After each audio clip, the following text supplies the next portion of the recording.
Hi, welcome to another episode of Talking with Docs. I'm Dr. Paul Zalzal. I'm Dr. Brad Weening. I'm Dr. Tim Deakon.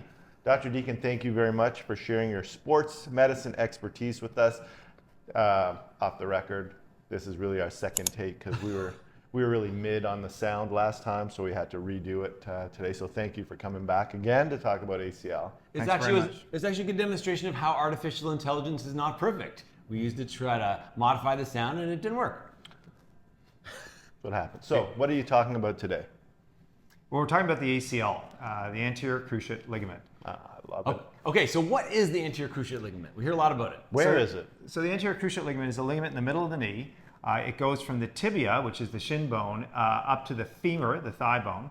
It crosses over the PCL ligament in the center of the knee, and that's why they call it the cruciate or cross ligament.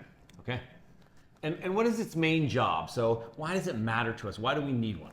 So it stabilizes the knee. It helps to protect the knee from going front to back, so being unstable. And it protects it as well from rotational instability, so going out of place. It's crucial for sports where you have to pivot quickly or stop suddenly or jump down from a height. Okay, so things like basketball, volleyball coming down from a jump, skiing, if you're coming off a jump. Yeah, so it usually occurs in sports, and it's probably the number one sports injury now that's a big concern. So it can end people's careers. Certainly the highest incident sports would be soccer, football, rugby, so field sports. Court sports, as you said, basketball, volleyball, tennis, squash, downhill skiing, gymnastics, anything where you twist the knee. And the foot can be planted like it is in soccer with a cleat, or it can be free like it is in skiing. Does the posterior cruciate ligament ever get jealous because the ACL gets all the attention? It's like the ACL is Alec Baldwin and the PCL is one of the other Baldwins. ACL is getting all the attention. Yeah, Why? The PCL is very important, but it's just torn far less frequently than the ACL. So I would say the ACL is the number one major injury to the knee in sports today. Around the world.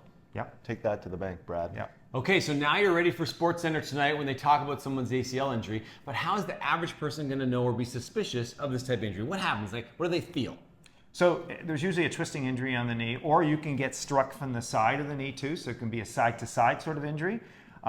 Normally it feels like the knee goes out of place. Some people will sense that something happened to the knee, it went out of place. Usually there's a pop, a loud pop, and that pop is the ligament tearing. It sounds like a knock on wood, or people tell me it sounds like a tree branch breaking in an ice storm, and I think that's a really distinctive description. That is horrible. distinct. Yeah. And so obviously the patient can hear it, but sometimes other people can hear it too, right? Exactly. Yeah, So it's people loud. on the sideline will hear it. Usually the knee swells up very quickly within an hour or two, and most people can't continue playing. A lot of people can't even walk on it. But occasionally I hear somebody that can ski down or continue playing for a play or two until they realize their knee wants to go out of place again. Right. Those are the big three questions I asked. Did you hear a pop or feel a pop? Did your knee swell up? And could you finish doing what you were doing? Yeah, exactly. So that's what you ask. Okay, so you go to your doctor, whether it's your family doctor, a walk-in clinic, or the emergency room. They take the history, and then on physical exam, what are we looking for in the examination? We like to teach people what's the doctor going to do when they actually put hands on you. So we're going to look for the knee range of motion. So we're going to put the knee through a gentle range of motion. And then the knee at about 20 or 30 degrees, we're going to take the tibia or the shin bone. We're going to stabilize the thigh bone. And we're going to pull that shin bone forward. And what we're looking for is an increased travel. And we're looking for the sense that there's an endpoint or a check rein. Does that test have a name? Lockman There we is go. what they call it. And if the endpoint's gone, or if we sense a lot of travel, then we're really concerned that the ACL is torn. There's other tests that we do too. Most of the time in the acute setting, that Lockman is the main thing that we look to. Okay. Okay, so you've had these symptoms, right? The pop, the swelling, couldn't finish what you were doing. You go to see your doctor. They do a history and a physical examination, like always. And then next step we do is order some investigations. What are the key investigations that you would order in a suspected ACL injury? Right.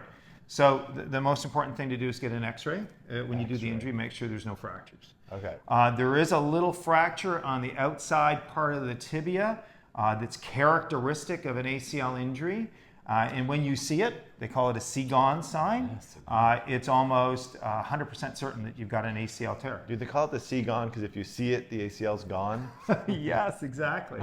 Yeah. It's actually with a D, but it's pretty funny. So then the next thing people would do is they'd order an MRI. Okay. But the MRI shouldn't delay you getting seen for the ACL. And one of the other big concerns is that the knee's going to settle down pretty quickly. Within a week or two, the swelling's going to go away. The knee's going to feel pretty good because pain is not a big feature of ACL injuries. Later. It's instability. Instability. So, you know, you want to get seen by somebody pretty quickly if you think you torn your ACL. You shouldn't be waiting to get an MRI to get seen. And that's pretty sneaky of the ACL injury because you'll get an ACL injury, you'll have like some swelling, some pain, but it'll settle down pretty quickly, like Dr. Deakon said. Then you're like, oh, fine, I'm okay to go out and do my sport again. And then you can get a secondary injury. What are those sort of secondary injuries that can happen? So this is a very common scenario. People will go back to soccer, they'll go back to football, and their knee will go out.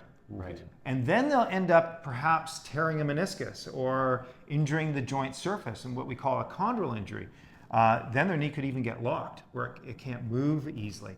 A knee that doesn't straighten fully or bend up properly within 2 or 3 weeks of an injury is worrisome for a locked meniscus tear, which is something that we need to see urgently to fix. Yeah, this is a really important take-home point. If you have a knee that does not go totally straight, you need to push your doctor or go see a doctor that's going to get this addressed on a more timely fashion. The ACL itself, if it went a long period of time, theoretically would be less urgent, but the meniscus is a very time-sensitive problem, so And push. if your knee is locked, you don't get 3 tries at the password. You can't phone IT to get that unlocked. That's pretty much surgery to get it unlocked. So if your knee's locked, you need to get seen in the next week or two. If the knee, you think it's an ACL, the timing is we need to do something with it usually within around 3 to 10 weeks. So it's not as urgent as the meniscus. Just a quick note about the early treatment. So we're talking about pain control, swelling control, Right. some early physio trying to obtain your range of motion both in bending and the straightening. And then what do you tell people acutely about wearing a brace? Is this something that's necessary? So they don't need to wear a brace usually unless there's another ligament involved, Right. like there's the medial collateral ligament that can be torn with an ACL. That's on the inside part of the knee. That may need a brace. But otherwise, you can put full weight on it if there's no fractures and you want to get back the motion in the knee. And so that usually means physiotherapy early. And the physiotherapist can also help to make the diagnosis too. Okay, That's a lot of ACL. You know what I mean? I think we'll do another video on treatment of 100%. ACL, right? Yep. But for part 1 of ACL, that was incredible. Thank you very now much. you're ready. We hope that you don't have an ACL injury, but now if you do, you feel well informed. If you like this video, please like it, subscribe to our channel. And remember, you are in charge of your own health. We'll see you next time.